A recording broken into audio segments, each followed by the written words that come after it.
राध्या लेकर के आई निहारिका का सच सबके सामने और दिखाए सबूत लैपटॉप में।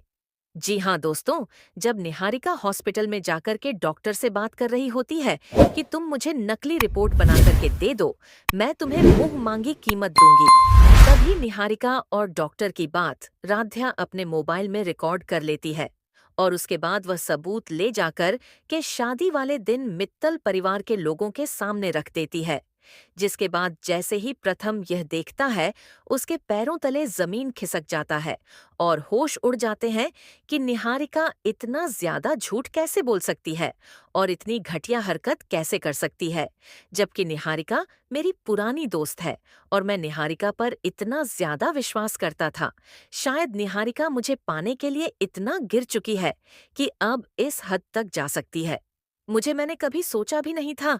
लेकिन जैसे ही निहारिका का सच मित्तल परिवार के लोगों के सामने आता है, ओमकार सबसे पहले निहारिका को जोर से थप्पड़ मारते हैं और बोलते हैं, निहारिका, हम लोगों ने तुम्हारे ऊपर इतना ज्यादा विश्वास किया और तुमने हम लोगों के विश्वास को तोड़ करके सिर्फ और सिर्फ अपने फायदे के बारे में सोचा। तुम्हें अब इस मित्तल परिवार में रुकने की कोई भी जरूरत नहीं है।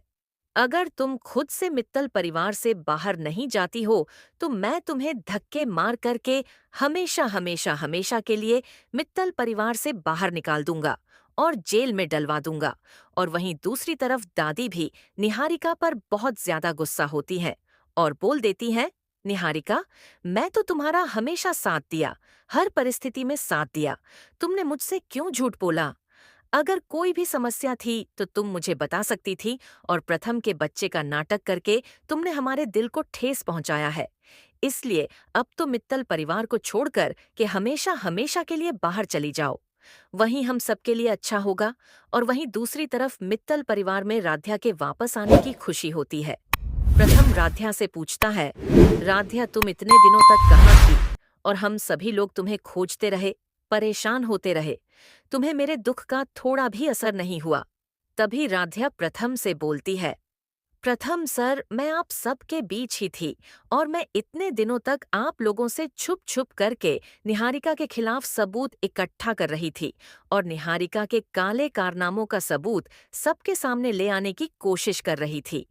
निहारिका आप लोगों को किस तरीके से धोखा दे रही है? हालांकि अब प्रथम यह ठान लिया है, किसी भी तरीके से निहारिका को मित्तल परिवार से हमेशा हमेशा के लिए बाहर कर देना चाहिए। हालांकि दोस्तों, अगर आप लोग भी प्रथम और राध्या को पसंद करते हैं, तो अभी के अभी इस वीडियो को एक लाइक करके चैनल को जरूर जरूर सब्सक्राइब करिएगा। राध्या के हाथों निहारिका का सच सामने आने के बाद मित्तल हाउस का माहौल पूरी तरह बदल चुका था।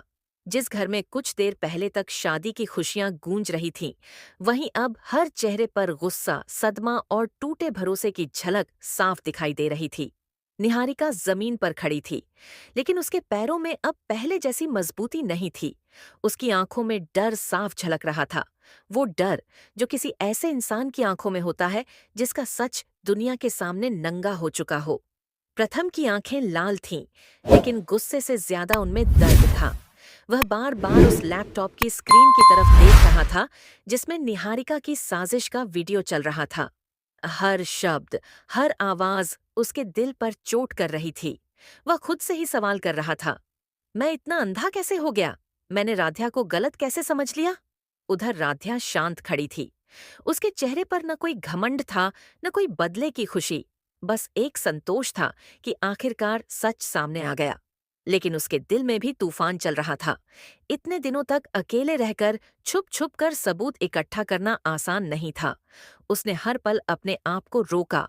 हर बार जब वह चाहती थी कि जाकर सब कुछ बता दे, लेकिन उसने इंतजार किया सही समय का। ओमकार के थप्पड़ के बाद निहारिका का संतुलन पूरी तरह टूट चुका था। वह रोने लगी, लेकिन इस बार उसके आंसुओं में सच्चाई नहीं थी, बल्कि डर और पछतावा था कि उसका खेल खत्म हो चुका है। प्लीज अंकल, मुझे माफ कर दीजिए, निहारिका गिड़गिड़ाते हुए बोली। मैंने ये सब मजबूरी में किया। बस, ओमकार ने जोर से चिल्लाते हुए कहा, अब एक शब्द भी मत बोलना। तुम्हारी हर बात झूठ है। तुम्हारी